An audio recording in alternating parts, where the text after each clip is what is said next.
right, brother. How you doing? Good, good. Eliot Marshall, Brazilian Jiu-Jitsu black belt champion, co-owner of Easton BJJ. And if you're in Colorado, that's where you go train Jiu-Jitsu. Shout out to you guys doing the work, doing good work. We had great teachers. A lot of years. Get to stand on the shoulders of giants. Maul Easton, Yep. the guy who took me down to Brazil in the 90s, Yeah. which is crazy. Like, what are you doing going to Brazil? That was that whole. I couldn't imagine that story, right? Because it just shouldn't work out. I'm mauling. Yeah, we've talked about it. That's how I ended up going, because he was a mauling.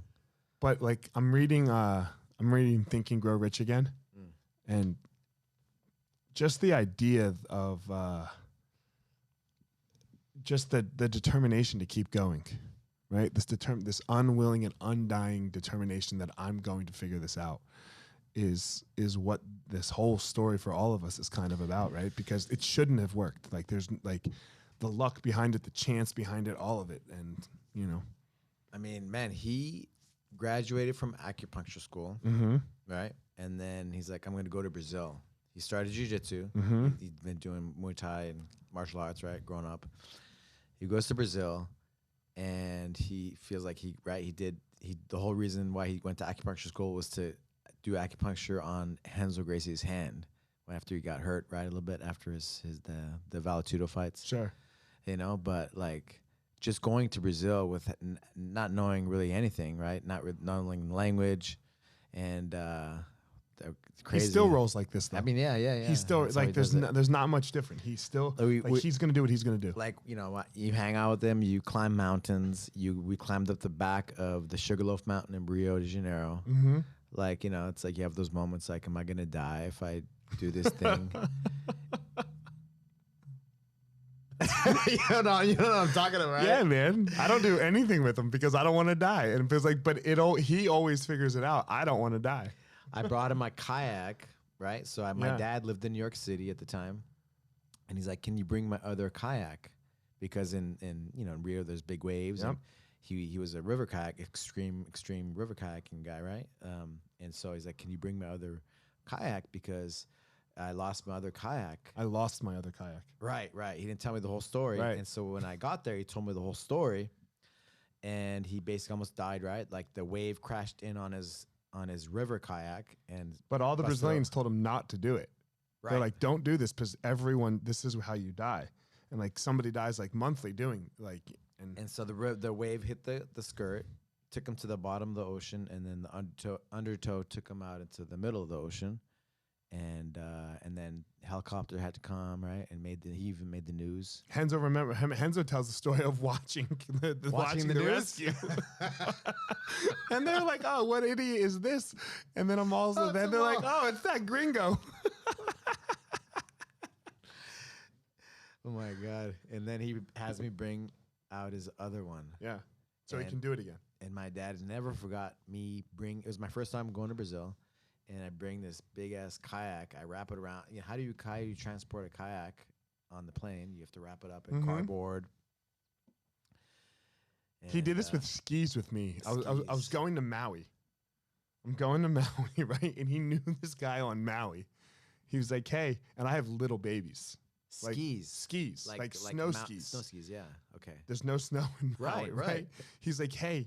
And I have babies, right? So traveling with babies is not easy. Car seats, everything, right? Seats, everything. Yeah. He's like, "Do you think you could take these skis to this guy on Maui?" And I'm like, "No." I'm all ship them. I was like, "I'll pay for you to ship them." I was like, the amount I'm gonna fight with my wife about your skis. Like, no, I'm not doing that. Thus, you had him ship it. Yeah, I paid. He's like, you don't have to pay. Cause like we're not broke, right? Like, so he's like, you don't have to pay for it. I was like, cool. No, I'm not taking yours. Good for you. Good for you. I didn't know any better, right? I was 18. 18, yeah. Oh, I've done this. Yeah, we've all done this multiple times with him. Oh my God. And now I've just learned. It's funny because I took the kayak, right? And it was my first time in Brazil. I get to Brazil, and I don't know. I'm kind of, I get there, and they're like, "Do you have anything that's not yours?" And Renzo Gracie asked me to bring a laptop to Brazil for his friend. So it's like, "Oh, I have this laptop that somebody asked me to bring." They're like, "Oh, really?" And so they took me to the immigration and security, and I was there for like 3 hours. And I was like, dude, what happened to you? Like, he was looking for me, and finally got inside and like saved me and got me out of there. I had to leave the laptop, and then they figured it out. They made some phone calls, and eventually I had to go back with the guy like to get the laptop. To get the laptop months later, like 3-4 months later, you know. And he got it back, but I was like, oh, sorry. My bad. Because, like, you don't know the first time traveling out of the country by yourself. Like, you don't know what to say, what not to say. You got all this shit of somebody else's. Deer in a headlight. Yeah. You know? Man, I can remember we traveled once Dwayne fought in Japan. And when you fight in Japan, the Yakuza pays you. So sometimes they give Yakuza, you yeah, and sometimes they give you a check, and sometimes they give you cash. Well, they gave him cash this time. And you can't come back in the country more than 10,000. with more than 10,000. So we are like hiding cash, like in our shirts, and like it was a nuts story. Like and then Dwayne sitting there like, I'm coming through customs, and I told him, because I have this crazy thing when I go through customs is there's somebody with my exact name and my exact birthday that is a multiple time felon, middle name as well. Really? Yep, same year, same everything. And the only reason I know this is I would get stopped all the time coming through customs. So the only reason I know this is on a Christmas Eve or something, my wife and I were coming back in the country, and it was dead, and I was getting stopped again. I just asked the guy, I was like, hey, man, is there a reason? Because there was nobody else in line. Yeah. I was like, is there a reason I get stopped like every single time? I didn't do anything. And he tells me, and I'm like, oh. He's like, next time when you see them, like, tell them to look at the guy's height. Because the guy was like 5'7". Oh, okay. So I'm telling Dwayne this, like, he's giving me this money to like sneak through customs. I'm like, yo, dude, there's a high percentage I'm getting stopped. And they search you and stuff? They search you, everything. Wow. But I didn't get stopped this time with Dwayne. Wow. Yeah. And he's sitting there looking, like, you know how Dwayne can get all serious, right? Man. I was like, oh, shit. I was like, if I blow this, Dwayne's going to beat my ass. Like, Dan Henderson, you know, like, he got like serious money, right? For Pride and those things. And they were telling me stories, right? You bring your entourage for that, yeah, to come back like a bunch of cash strapped around your body. Crazy, right? Like, you know, whatever it was, 300,000, 400,000, Yeah. 500,000, whatever it was, maybe even more. I think he made like a couple times $1 million. Million. Yeah, because he won the Grand Prix stuff. Yeah, he did. He was the middleweight champ. Yeah, he was the middleweight champ. Crazy how this all worked out, right? Crazy. It's insane. Yeah, we're hanging out and, you know, talking about what were we talking about before? Just lost my train of thought. No, just I did a podcast on your podcast, and then that's how I kind of was like, man, because people had told me you should do a podcast, and then we did ours, and people gave me feedback, and I was like, dude, we just had a conversation, we just hung out, and we just shared it with everybody. It's like fun. It's fun. Yeah, you hang out and you share that with, you know, with other people, and you reminisce with your friends. Yeah, you know, and then like, and we know a lot of people too, right? And then people get these like golden nuggets from like somebody else's story. But that's human history, right? Human history is just this storytelling, you know. And that's how everything has been passed down is through the art form of storytelling, and it just comes down to whether you can tell a good story. You know, if you can have a good conversation and tell a good story along the way. What got you into podcasting? Man, it's this lady. Her name was Erin Weed. Aaron Weed. Yeah, and my friend Scott Strode, he's an alcoholic, I don't know if he's an addict. I think drugs, alcohol, everything. And he runs Phoenix Multisport. And he was one of our students, and I was teaching private lessons with him. And he and I were really good friends. And he ran on a little bit of hard time with money. And I told him, like, he, you know, and I knew that like the jiu-jitsu was part of his. It kept him on the straight and narrow, right? Right. So he was like, I got to take a break for a little while. I don't have any money. You know, I'm like, man, this will come back to me. This is too important. I don't want you to stop training. So we'll still do the lessons, you know? And he put me in contact with her years later, and she is a public speaker. And she was like, you know what, if I were you, before I got into too much speaking, I would start a podcast so that you got good at talking. And the rest, and then, so I started a podcast. I wrote the book, you know, and then That was it. And then it just, you know, I don't know. It was from her. It was from her. She got me started.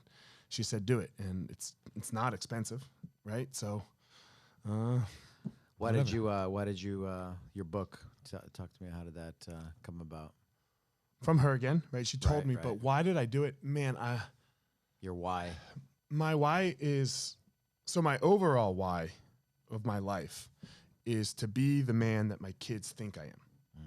You know, like, because that's the goal, you know? And so I'm always chasing that dream, I guess, because it's almost an unattainable thing. Because I know, like, right now they're still rather young.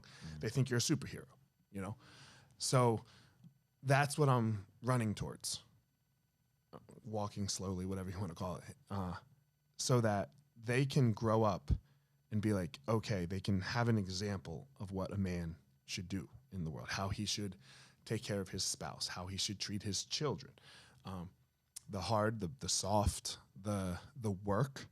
And that's why I wrote the book, is to share my story of struggle.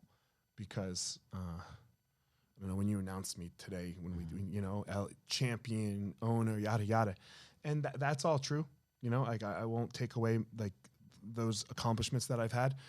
And that's what most people see when they see me. Like, I'm a big guy, I'm still in decent shape, and they know that. But there's this whole other side of Eliot, and it's this coward that exists. My default setting is cowardice, is to run. Like, when fight or flight happens, I had to teach myself to fight. My default is flight and be scared. And that's not what you think of when you see me outwardly. So if I can share both sides, that was the goal of the book. This, hey, look, I'm not this by nature, and I learned through sadness and struggle and failure and all of this difficulty how to be strong in the world. I didn't come this way naturally. Like, you know, we were talking about Renzo a second ago. Man, Renzo, it's as natural as Renzo could be. Like, it's who he is. Like, you know, like, he's getting ready to fight Pat Miletich, and they're chanting USA, right? USA, USA. And he turns around and goes, man, how do they know I got my American citizenship yesterday? Look at all because he was fighting in Iowa, right? What a guy, yeah. You know, in Iowa, that's not me. I'm scared shitless. Like, I am not that. When I try to fake it and be that, I go way bad in this very egotistical, bullyish, bravado type of way. It's not healthy. It's not healthy for me. It's not healthy for anyone around me. How did you start to change, just be able to deal with it better and change it? What were some of the things that you did? Well, first I had to break. You know, I cracked. Which you talk about in your TED Talk. Yeah, you know, yes. I cracked, crying all night long. You're about to fight your UFC fight. Yeah. The UFC fight was before the crack. Sometimes I would crack randomly. Okay.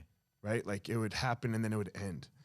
But in 2016, I really cracked, and it did not end. It wasn't like 2 days, you know, or surrounding, like, you know, the 3 days before, the 3 days of a fight. Okay, you can get really scared. And then it would end, you know. But in this one, it's month, you know, it just kept going. And I had to figure out a way out. You know, I had to figure out a way out. And for me, the way out was in. Like, to just be like, yeah, man, look, this is me. This is who I am. Just owning it. Yeah.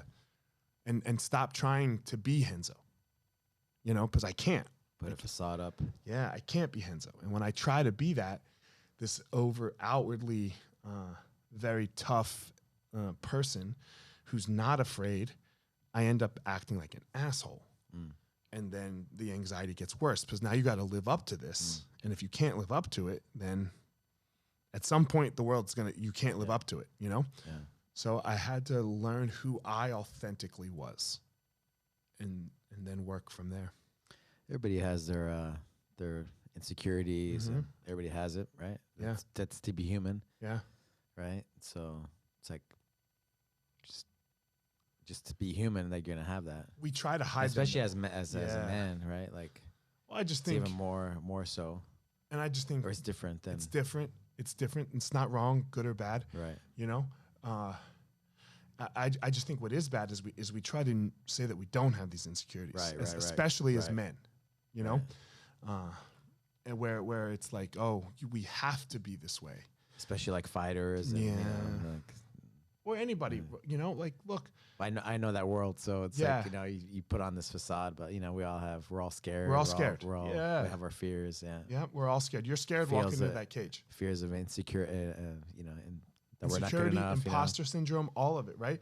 Then, like, look, you start to become successful a little bit, and then you're like, man, if they only knew, right? And rather than give the idea of if they only knew, I'd be like, I just tell them. I'll just tell you all my failures and all of my weaknesses, kind of, and then the world, like, you know, whoever's going to try to come get me. I like to liken it to the 8 Mile, the movie 8 Mile. Remember the movie 8 Mile? Yeah. Eminem is getting butchered in every way in his life in this movie, right? Like his buddy's sleeping with his mom, right? Like from high school. His car doesn't work. He vomits all over himself. He doesn't have a job. His new manager then sleeps with this chick. The other gang beats him up, you know? And he's like choking when he ever goes to rap battle. And then at the end of the movie, he goes to do the rap battle and he's rapping against Papa Doc. And his dorky friend asks him, man, aren't you nervous? What are you going to say when he says all this stuff about you? And Eminem just goes out there and just raps battles about all the things that Papa Doc is going to say about him. Yeah, sure, blah, blah, you know, I can't do the rap, you know? Yeah. And then he goes, now what do you have to say, motherfucker? And he drops the mic, and then Papa Doc chokes.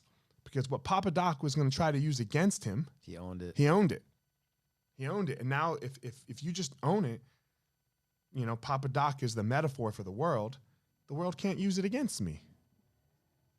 Well, I'm scared? No kidding, I'm scared. I already know I'm scared. It's the me trying to hide my fear that makes it very unbearable. I always talk about this book from Sebastian Junger, the Tribe book. Okay. Did you read it? I read it, yep. Yeah. And he has those 3 things, right? One, being authentic is being one of them, right? That we all need to be content and happy. My good and my bad. My good and my bad. But just everybody needs to see it, right? So they know when things go down, like who you are for the survival of the tribe. And everyone has their role. Like we were joking about Amal a second ago, right? Like the skis, right? And like you get irritated with him in that moment for the quote unquote annoyingness or the kayak, right?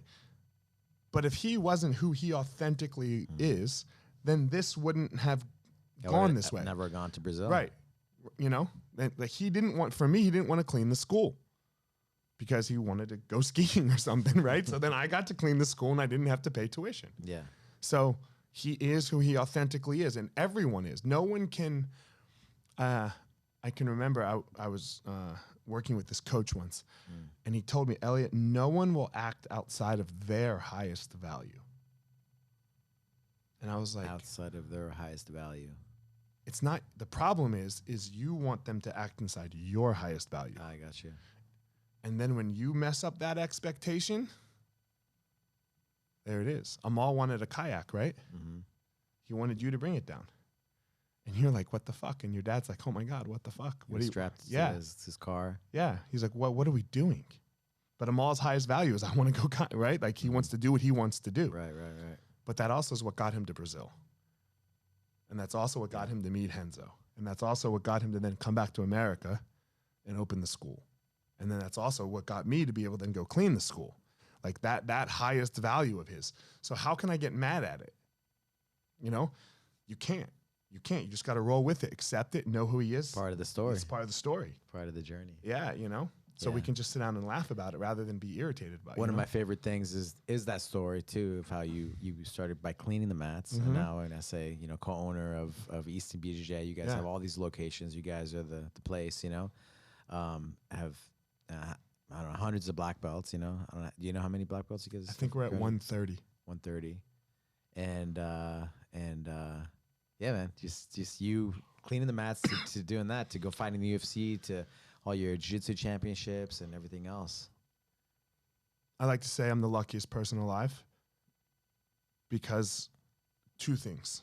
One, the thing that I loved personally, martial arts, it boomed when I was ready for it to boom, right? Like, and I'm not like Bill Gates or anybody, you know, like we're not that, right?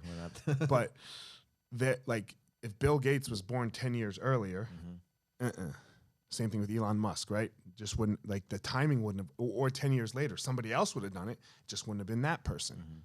So my thing, Eliot's thing that he really loved his whole life since he was 6 years old, that everyone like laughed at him for, and you know, like, it boomed, it blew up when I was ready for it to blow up. And at first I thought that was going to be fighting. It turned out it wasn't fighting. It turned out it was teaching and coaching in the schools and like trying to really influence other people through this vehicle that is martial arts, where a lot of people, not fighters, want to come do it. And for some reason, they really want to come do it now.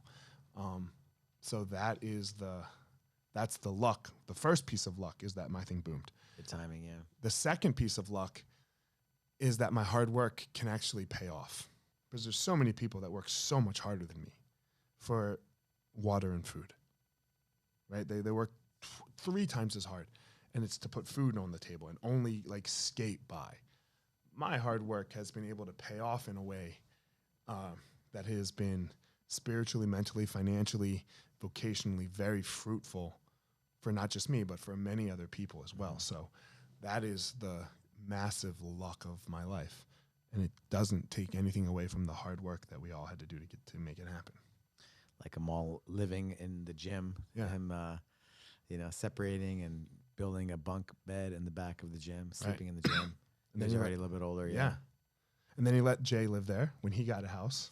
I had to live there for a month with Jay. So it was me and Jay in the back room with Jay's dogs. Shout out to Jay Jack. Hell yeah. In Maine, right? Yeah. Where's he in Maine? He's in Maine. He's in Portland, Maine. Portland, Maine. Yeah. So we're right outside of it. The Academy, right, is the name of Yeah, his gym? it's called the Academy. And a massive influence in my life.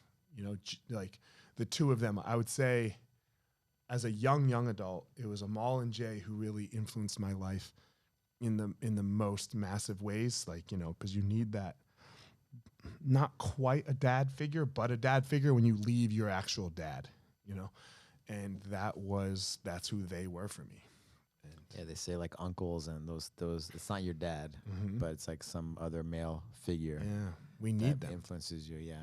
And I think that's a lot of what we're missing now is we're missing strong male figures. You know, we're missing strong male figures in the world that people can look at. And I only say male right now because I'm not a female, so I don't want to judge a female for what they need to be providing and doing. You know, so I'm only gonna own my end of my 50% of the street, I guess, or whatever, you know, of the deal. We got to step up better, you know. Man, you started with jiu-jitsu. I don't know did you ever plan on fighting MMA later I did. on? You did from the get-go. Man, this is that's how I started jiu-jitsu. I started jiu-jitsu because I had no friends, right? House got vandalized all the time. Nigers go home the first time. They spelled it wrong, right? Swastikas all over. Nigers, yeah. The swastikas all over it. So like this was just my existence because I had a black dad and a Jewish mom whose parents survived the Holocaust. So I grew up with this fear, you know, in the world. And then like the fear started coming true with the vandalization and the racism and nobody accepting me really. And the only place I was accepted was karate. I was doing karate in the 80s and early 90s. And in the late 90s, 1998, I believe, no, 97, the summer of 97, John Hassett, who is a black belt with the Miglerisi brothers. He, at the time, was not. We were doing karate together. And he didn't do he did the Masters division of the karate tournament. And I was like, you pussy, you know, because you would spar each other because it's just point sparring. Yeah. And he's like, yeah. He's like, come to my house. I was like, okay. I was like, when? He's like, next Friday. And I had no clue he was doing this jiu-jitsu stuff. So I go to his house and he just beats the brakes off of me. And I'm like, oh my God, I got to learn that. You were a teenager? I was 17. 17. Going into my going to the university. Senior year of high school. Okay. And again, no friends at this point. And I hear no friends and very fearful. It's so crazy, man. It's even hard for me to imagine that just because of how you are and how many relationships and friends you have with as long as I've known you, you know, through martial arts and that jiu-jitsu. was a conscious choice though when I went to Colorado. Right. I'll let you share that story too. So I learned jiu-jitsu a little bit that summer. And I come back to school and I start talking about it. And some wrestlers that were state champs hear me talking about it. And they're like, yeah? They're like, we'll smash you.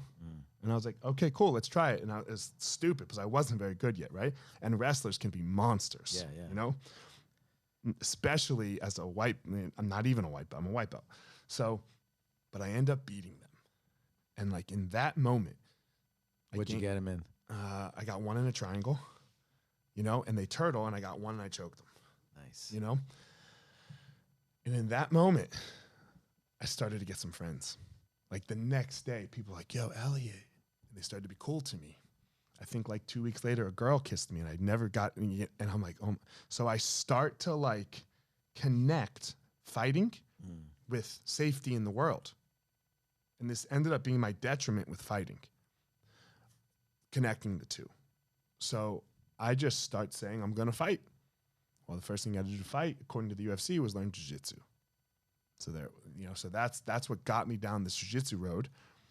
The fighting thing happened. I was married, working at a bar, and my wife goes, and I was just training jiu-jitsu, and there's no money in it, right? You got to travel everywhere. It's, you know, early 2000s. And my wife goes, so you're going to fight sometime here, or are you going to get a real job? And I was like, shit, fight or a real job? Fight or, I was like, fight. Because you had graduated college. Graduated college. Yep. College was over. You're still doing the jiu-jitsu thing. Still doing jiu-jitsu even more, you know, even more so that I could get really good, be a champion. But there was no money. There's no, nothing. You know, now there's all these you events. couldn't be Gordon Ryan. Right. It wasn't even a dream to be Gordon Ryan. There was Gordon Ryans. There's people who were the best in the world at the time, and they were broke. If you didn't have a school where you could make a living a little bit, you were broke because it hadn't boomed yet. Right. You know, the Ultimate Fighter was 04. I think it was later. No, it was 04. 2005, no? Nope, 04 was the first 04? year. Okay. Yep. Okay. So the Ultimate Fighter was all 04. So when you told somebody that you were going to fight in the UFC or do this martial arts thing, fighting for a living. It came out 2005 then. Yeah. 2005. Yeah. Okay. They told you were crazy. Like like my parents hated it. My grandfather hated it. They're like, what are you doing? You're smart. You have a math degree. What are you doing? And which I'm trying not to tell my kids that. You know, I'm trying to tell them, all right, what do you want to be great at? Let's go. But that's how it went. And, you know, I started fighting. The connection of Eliot safe in the world with fighting was my eventual downfall in fighting. Because, you know, we talked about the fear and all that. I wasn't sure. I was fighting for money. We all were, you know. But the first thing that I was fighting for was to have a friend, to have somebody. My grandparents always said this: you need to have a friend that will save you from the Nazis. And I had no friend until I beat people up in high school, right?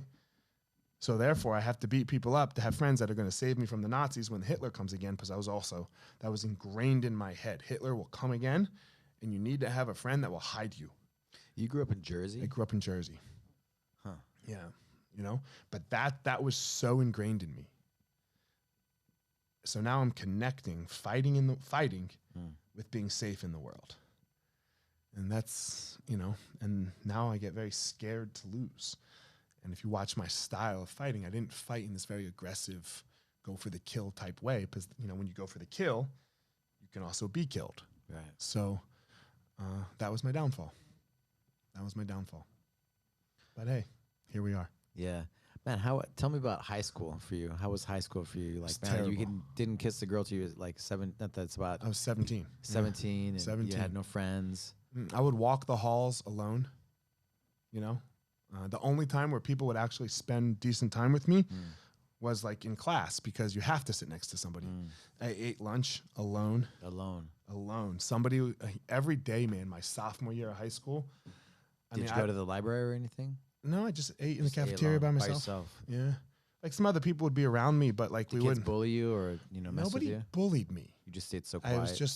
I was just alone.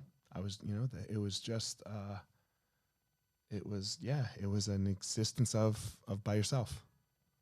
And you know, my saving grace was martial arts. I did karate. There I was accepted.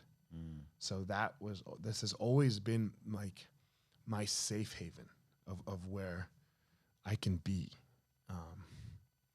So yeah, high school was awful for me. Absolutely terrible. Like I wouldn't wish my high school experience on my worst enemy, because, you know, all you want is a friend. What if you were, you know, you go back in time, like what are some things that, I don't know, could have changed that you could have done? Look, I was a late bloomer in a lot of ways as well, you know? So I didn't like lose some baby fat until that senior year of high school. Okay. So I was a little chunky, but I was ashamed of being chunky in a way that I was like, okay, I'm not going to buy bigger clothes, because if I buy bigger clothes, I'm getting fatter. And look, I still deal with this struggle today of thinking that I'm fat. You know, like when somebody says, damn, you're looking jacked, it's not what I hear. I hear, damn, I must be fat, you know, which, like you said it to me today. Yeah, and I don't think you were calling me fat. No. Yeah. But like, I have to talk myself out of that. Okay. You know, like, and that's, it's not a belief you have. Yeah. It's just entrenched. Yeah. Right. It's that coward in me. And it doesn't mean that it's true.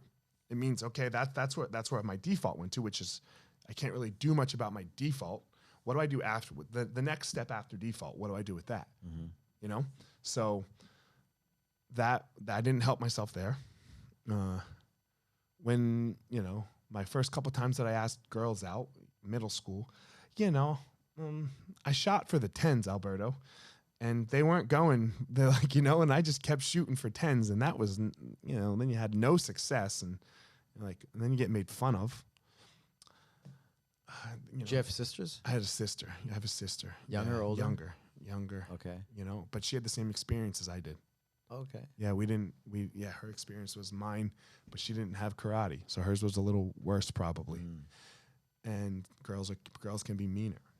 You know, like, look, I can remember my freshman year of high school, or maybe 8th grade, man. The girls made a list of the ugliest kid in school, and the teacher found it. She hung it on the fucking board. Why? But my name was number 1. You know? And everybody saw that. And everyone saw it. You know, everyone saw it. And I'm like, could you take that down? Like that's not helping me. So that was my experience. That sucked. I still don't understand why the teacher hung on. Just throw it away. Right? Just throw it away. Why? Trying to embarrass the why? They're already so self-conscious. Yeah. Right? At that age, you know, middle school. Yeah. Why are you doing that? Like you're not punishing them. Yeah. You're punishing. You're punishing list, whoever's on the list. Yeah. And I was number 1 on the list, so thank you. You know. Crazy, huh, man? But that was just it. It's so crazy because you've totally flipped the script, like I was saying, and you're like, it was a conscious decision. Yeah. So do you want to say how, because you're flying out to Colorado, right? I'm literally on the plane. I have one friend at the college. time, you know, through my whole life. His name was Steve. He's passed, you know, he passed the week after we closed the schools for the pandemic. He passed away. Yeah. So my parents went to Colorado early, you know, to do vacation. I stayed home with him and hung out. And he takes me to the airport, and we're both crying because he only has one friend too, and it's me. And I'm leaving. And I can remember sitting on the plane crying. And I just was like, I'm going to change my life. I don't have to have this existence anymore. I'm going to talk to people. I'm going to make friends. I'm going to be outgoing. Because nobody knows. Like this Eliot that existed in New Jersey, no one knew him. You already lost weight. By that time. I'd already lost weight, you know, and I wasn't like overly fat. I was just chunky, you know, like a kid chunky. I was like, nobody knows that. I have a Eliot. Picture of us together with you as a white belt, you know. Yeah. I was like, nobody knows him. So I changed. It's just a choice. You created your reality. I created my own reality. You know, I created a different reality, and you know, and I guess today I just keep trying to improve on that reality. You know, I have a lot of people that I love, you know, and I know that that word gets used a lot, you know, but I genuinely love everything about the people in my life, you know, and I've been more selective about those people. And I think that comes with age now, right? Like you just don't have time. You don't have time for but so many people. And even like, you know, you and I, we see each other now more often because of Easton Online and stuff, right? But before then, it didn't matter, right? Like Time goes by, but you still are connected to those people. Jay's in Maine, and Jay's doing his thing. But literally, Jay and I played phone tag a couple weeks ago about a non-issue, nothing important, you know, nothing like life-threatening. But Jay would literally, my wife could call Jay and say, hey, I need you to come out. And he would do it. So that, you know, those, you know, as time moves on, you have more of those friends. And, you know, but you got a family, you got kids. And, you know, things move and shift. So, but along the way, I had a great time. I had a great opportunity and time in, you know, having some influence on some people. And that's what we're all here to really do, is spread that knowledge and love. You've been doing these retreats in Hawaii and Maui. Yeah, I got one in 2 weeks. In 2 weeks? Yeah. Boom. Yeah. Right for Christmas time? But yeah, Drew Dober fights on the 17th. Okay. It was going to be the 10th, so I made my retreat on the 18th. Then they moved this fight to the 17th, and he was like, can you do this still? I was like, yeah, man, but you got to fly me back to Maui, you know? So, yeah, I got a flight to Maui, and retreat starts on the 18th. Cool, man. Yeah. Why do you love doing the retreats? I'm a very spiritual person. I'm not very religious, but I'm very spiritual. And I have had these amazing spiritual experiences in the ocean in Maui, in one particular ocean, at one particular beach. And Maui is just my place. It's my family's place. We love Maui. There's something about it. I can't explain what that is. The peace that I feel there when I'm there, the calmness, the aloha culture. Like people, you hear people complain about they're not nice, like they're not nice to like white people from the island. Man, they're not nice to you if you come and try to use the island for like vacation, you know? But if you pay attention, embrace in their culture a little bit, see what it is they're doing and give back to the island, it's an amazing place. It's an amazing place. And I really love it. And this one time in the beach, I thought of both Easton Online and the retreats all at the same time. I was like, man, I gotta start giving back a little more. You know, like I can't just like have Maui be for me. So how can I have Maui be give this experience to other people? I was like, man, I bet you like we could consult and like bring jiu-jitsu owners here. So like it all started one day in a beach in the ocean. There you go. You know? What are some of the benefits you've seen with people going to these retreats? Well, it's men only. You see them grow. Right? It's men only. And we start with a meditation on the beach every day, every morning or in this park before the sun's up. Okay. And by the time we're done, the sun's starting to come up and people just open up. You know, people just open up about their shortcomings, where they want to go in their life and things. And they get to experience the culture. You know, they get to experience everything about Maui, everything about a bunch of dudes hanging out together, because it's being real, huh? Being real, and we're together the whole day. We wake up at 5:30, we get to the beach, we meditate, and How many guys? I don't like it to be more than 10. So you know, I have 8 this time. Okay. But we're with each other from 5:30 until 7 or 8. And we don't, like, it's all day in the van driving places. So you're like talking shit, you know, and having fun. We go on this really incredible hike where you have to like help each other in the hike. So what's the place? Hana? Is it Hana? Yep. It's on the road to Hana. It's Bamboo Falls. Okay. And you can stop at a point and it's not that hard. But when you go all the way up to the top, like you like, I got to help you. You got to help the person behind you, you know? So the group has to take care of each other. And there's just this bonding, You know, and then, you know, I have this, I don't even know why, I know why now. I didn't know why he did it the first time. There's one of our students, his name is Bryn Fosborough, and he trains in Boulder, and he lives in Maui 6 months of the year. Okay. And when he signed up for the first retreat, and I was like, man, I can't believe he signed up for this. I thought he hated me. You know, like I just thought he didn't like me that much, because he's just a very quiet dude, and I mostly teach in Denver. And I didn't really know anything about him. I knew he was successful.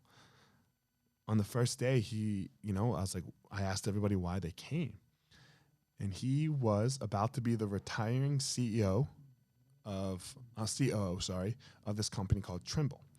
And Trimble's a company that started in Boulder. It's a $4 billion software and engineering company, and he was employee number 7. And so he just watched this whole thing and he was like a massive part of this whole thing exploding.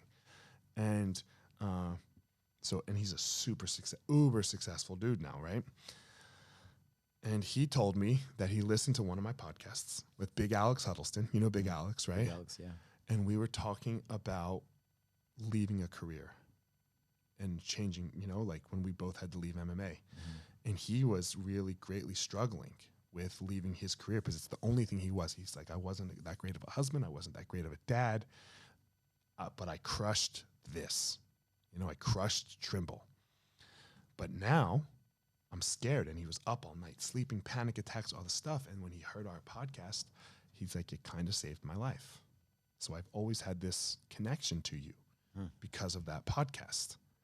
And he goes on these retreats. He comes to every single one, and he just gives these golden nuggets when we're driving, you know, like people will say things, but he's a ridiculously successful guy. He built a company. Yeah. And so, yeah, that's cool, man. I called him last week. I called him. I was like, hey, man, do you want to pay for this? Because I don't you give as much as you know, and he's like, no, I want to pay. I get value. I was like, all right, but I don't need you to pay because you give so much. But he's like, no, I want to pay. That's cool. You know? So, but again, that came from the podcast. You know, when you asked me, like when we were talking about the podcast earlier, it came from the podcast. And he heard an episode that he connected with. You never know, right? You never know. And now he's like my mentor a little bit. He helps me set my life up so that, you know, in 10 years, I want to spend 6 months in Maui. Cool. Man, so tell me about Easton Online. Easton Online is Easton Online. I'm a part of, you know, been part of you guys, and you know, I've been a big fan for, you know, since I started. Really, I'm always a big part of me, just helping me set my school up. I was 23 years old when I started my school. So it's all of the experience that we've had in being able to build martial arts schools. And, you know, so now we, Easton, have 7 schools. I think getting right around 5,000 members. You know, we're approaching 7 million in revenue. And that doesn't just happen. There's ways to do that. And we learned them through a lot of failure. And my favorite thing is martial arts, jiu-jitsu. It gave me a life. It saved my life. It provides my life. It does everything for me. So what is a way to have greater impact? And if I can't, like I said, I don't want so much one-to-one impact. Like I have my friends. I have you and Amal and Jay and, you know, and the people that are tight to me, like, you know, the neighbors who live, but I don't want more of that, but I still want to greatly impact. So one of the ways to do that in the martial arts community is to help other people make their school better. So, okay, what do? We just tell them what to do. We just give, I don't know, you ask for it, we provide it, right? I don't think I'm ever like, nah, I can't give you that. Like, hey, you do your best. Yeah. The same thing that you've always done. Yeah. To support. And you give, you know, you don't give, you guys pay, everyone pays, right? Give the knowledge away. Because what else are you going to, you can learn it. Everyone can learn it. We're just an organized place for this industry to learn it through all of our mistakes and all of our failures. And it was what I was saying to Erica. A lot of it is just the people business. You just have to learn how to handle people, different people. And then after that, the martial arts is just the vehicle. That's kind of the easier part. But the reason for starting it was a lot of people are good at doing martial arts. And that's one thing. Like, that's part of it. You have to be good at martial arts to teach martial arts and have a martial arts school. But there's all this other shit. Right? There's all this other organization, and even the teaching of martial arts. You can be good at doing martial arts. But if you just have your students come in and kill each other, you're not going to have many students. So how do you set it up, even the curriculums, so that a student learns and a student progresses and a student stays? How do you create a culture in the school where the lions don't eat the sheep and people can really come and be open and feel that I belong here? Because again, the only place that I belonged was a karate school. Like, I don't know what would have happened with Eliot if there was no karate school where Eliot could belong. So I just owe a lot. I owe a debt is what it is. I owe a debt to martial arts. You know, I owe a debt to martial arts. I owe a debt to my parents, and I owe a debt to them all that I really can't repay. So if I can't repay it to them, then I must repay it in another way. And that was my thinking for Easton Online. Yeah, one of the things I appreciate about Easton's is just the way you guys are. Like, there's no crazy marketing or quick gimmicks, or it's just like realness. And we're gonna do a good job. We're gonna take care of you. We're gonna make a difference, and we're gonna give our best to do that every single day, consistently. Yep. And we fail, we blow it. Sure. And then you adjust and you know, and it goes bad here and there. But you know, you see a lot of gimmicks right now, especially in the how to sign people up. And this is my biggest, if your product is good, your sales can be simple. It can be so simple. And the sale is, I mean, I'll give it away on the podcast. The sale is really easy. Alberto, it's half off this month. This first month, right? And we make sure that we're a fit first, you know, and that you can come, because I don't want anybody signing up for the program that for jiu-jitsu, right, that is going to come once a week. Right. So I make sure that this is what you want. I make sure that you think you can achieve your goals, when, you know, and then I say, hey, can you come at least 2 to 3 times a week? And then you say, you know, I get yeses to all that. And then you just present them an offer. That's like, why would they not do it? Yeah. It's, hey, look, you know, the normal price is $200. This first month, it's $100. If you don't like it, it's a 30-day money-back guarantee. You just got to come for a month. Yeah. After that, it's $200. So you get it all set up, you know. Yeah. 2% of people cancel. I had my my moment back in the day. I don't even remember what year that was, in the early 2000s, where I went to Colorado, and Stephen Oliver, the karate guy, the business karate guy, you know, was he had had to run a business, because I was trying to figure out. I had a all-nighter after one of the Abu Dhabi trials. Right. Okay. And I was like, I gave everything I had to compete, to be the best, to fight, whatever. And, you know, it was I had nothing. You know, I don't know how I was going to pay my bills, you know, as soon as I got back, you know. And he's like, yeah, you got to create systems. I was like, you got to create systems. And we talked all night that night. Yeah. You know, and then next thing I knew, I was on a plane going to Colorado. Or not, I drove there because I lived in New Mexico at the time. Okay. I drove to Colorado and did the seminar with Stephen Oliver. And he asked, you know, who's done 5,000 hours of technical training, meaning training in the martial arts and being a martial artist, you know, and everybody raised their hand. And then who's done 5,000 hours of sales and marketing training? And only the fat guys in the front row raised their hands. Lloyd Irvin was there too. Okay. So he wasn't fat. He was in shape, you know. But only those guys raised their hand. And for me, I was like, okay, I got to do work in learning like business. That's all it is. And but of course, you know, and so with time, you know, you want to, you know, there's a balance, right? There's a line. And so you want to make a difference. That's what motivates me. That's what motivates you. You want to make a difference. But you also need to study these other things that, you know, maybe we really don't want to do, but we have to do it because we want people to be able to benefit from what we do, right? And look, that you said it, systems. Easton Online is just systems. You just get our systems because we know our systems work. And I'm so proud, man. I'm so proud, you know, after all these years, to be part of Easton Online. I'm so proud because that all-nighter with Amal Easton, you got to create systems. And then you had a speech one day, and you were telling us, like, yeah, we're the best at our systems. Yeah.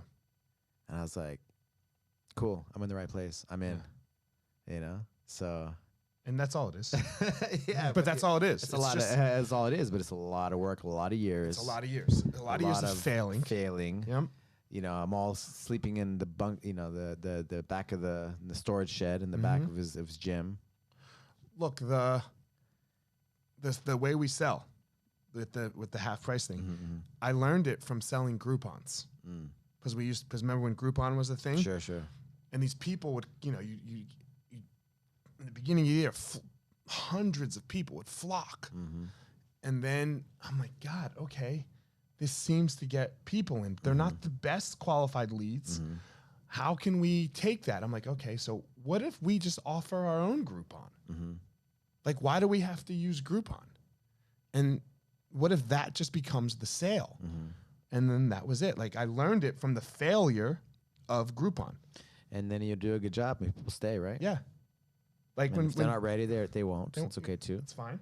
People, you know, when somebody asks you your sales pitch, you should be like, just do it. Not Nike, just do it. Just try it. That's my sales pitch. I don't have one. I'm not going to try to tell you that I'm great. I'm the most, like, when somebody asks me, I'm like, look, I'm the most expensive. This is the most expensive school in Colorado. No one's more expensive than me. You know, than this school. But we're the best product. So if you want a Honda, there's nothing wrong with Hondas. Go over there. But this is a Lamborghini. What do you attribute Easton's success on? Oh, the people. Because there's a lot of people. There's a lot of people everywhere. But it starts you guys are special. It starts with this idea that you must make your students better than you. It starts with that martial arts idea. You must make them better than you. And that's what we do. Like the guys that run the school now, Mike, Ian, Alex, I wouldn't even be hired in our school. They wouldn't hire me. We're the masters of disasters. Yeah. But I'm not good enough. Right?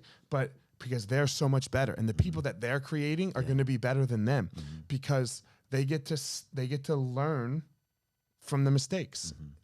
Okay, so I don't think this anymore. If I don't think this anymore, I got to teach my students a more skillful way so that they don't have to waste their time thinking like this. Right. And then they teach, and that's how it's got to go. And because if your ego is so wrapped up in your student being better than you, both on the mat and running the school, then you're going to fail. So make everyone around you better.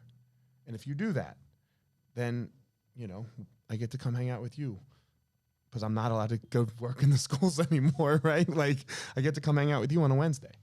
Making a difference, you know, like it was amazing. We had you teach the class today at their new jiu-jitsu class. And, you know, I got to see you work and connect with the students and share your knowledge and then have an awesome lunch. Have a great lunch. That was so good. That salad was so good. I was about to order the wrong salad in Alberto. Shout out to Acai Jungle Cafe. Let's go. Let's go. That salad. The kale, baby. My wife.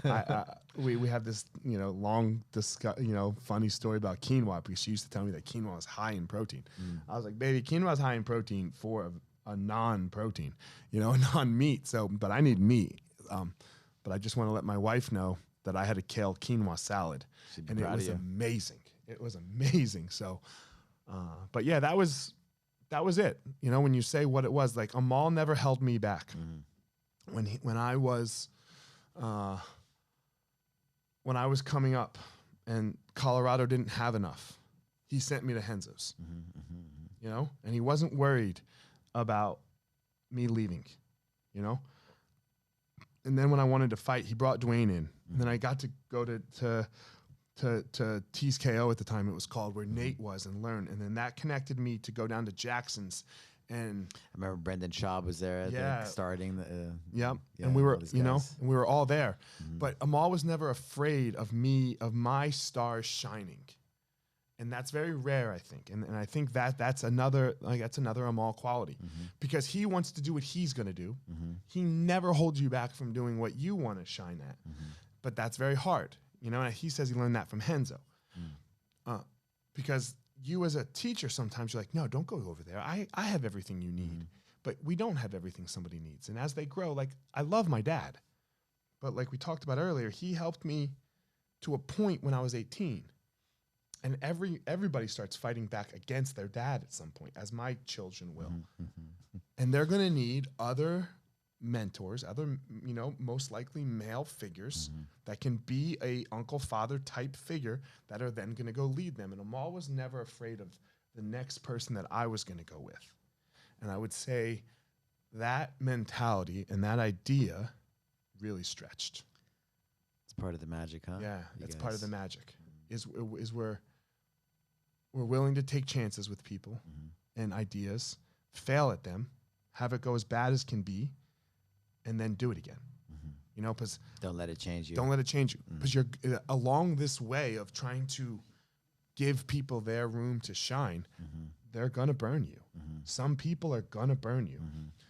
That can either make you harden and cold to the world, or you can again make a choice that it doesn't have to. That relationship went that way. Find your end and where that went bad. Fix and handle your end, and then try again to see if you did it better. Regardless of the amount of money you lost or the pain and the suffering, go again. Try again. Don't be scared. That's it, right? That's the name of the name of the game. Or just be scared, rather than don't be scared and just have courage. And just do it anyway. Just do it, yeah. Yeah, just do it anyway. Just like the first jiu-jitsu class, right? Yeah. Just do it. Just do it. Be scared. Look, the Nike phrase is amazing. It's an amazing phrase. Just do it. Yeah. All the other shit doesn't matter. Like the fear, all of it. Yeah, you're petrified. You're petrified walking to a cage. You're petrified walking onto a jiu-jitsu mat. You're petrified the next time you have a business opportunity. You're good for you. That doesn't have to be it. That the default doesn't have to then just be the deciding factor. You can make a different choice. And if you believe that, if you wholeheartedly believe that you can make a different choice and you can own your life, then you will live the life of greatness, of amazingness, of wealth and riches. And I don't know about money. I'm not talking about that, right? You will live the life that you want. That's it. That's all. What else can you do? Yeah. I can't live the life you want because it's yours. Yeah. Well, thank you, brother. Thank you for all the work that you do. You've been doing all these years. Thank you for your friendship. So proud, man. So proud to be connected all these years, especially now with Easton online. We get to see each other, which is really cool. Yeah. Great. And talk about good stuff. We got to have lunch and talk about other stuff too. Talk about that kind of stuff and have lunch and spend time together. So I'm just so proud to. You're one of the giants that I get to stand on the shoulders of, man. See you grow up, you know, and do big things, man. Small things, one day at a time. That end up, and that's all it is. So thanks, I appreciate it. You've like I said to your class, I knew, when Amal brought you, and then I Googled you, and we knew who you. I was like, okay, I'm gonna be like Alberto. I'm gonna be a champion. So you were the first champion in the jiu-jitsu sense that I pointed at. I even developed the omoplata game. So nice. And the first tournament I won was because of that development. I played that underhook scooping, the cross guard. Yeah, grabbing the omoplata from scooping the leg and grabbing the arm. So you could go omoplata, you could sweep, you could triangle, armbar, pendulum. So that was the game that I learned, and that's where cool. I won the first tournament that I ever won. And that little bit of success then made more success. But like we were saying to your students earlier, you're the one who had to fail. Like you're the one who failed at learning that all those times. And then I got to study it and not fail as much. So, yeah. Like you mentioned it, but like the 13 losses. And so people ask like, oh, what is your biggest win or success, right? And this whole scene. And I was like, it's me losing 13 tournaments, almost like the first match, you know, and for like over a year and a half, like traveling, spending money. I didn't have any money, and I would travel. I would sleep in the airports, whatever I had to do to chase after it. And I would come back. What happened? I lost.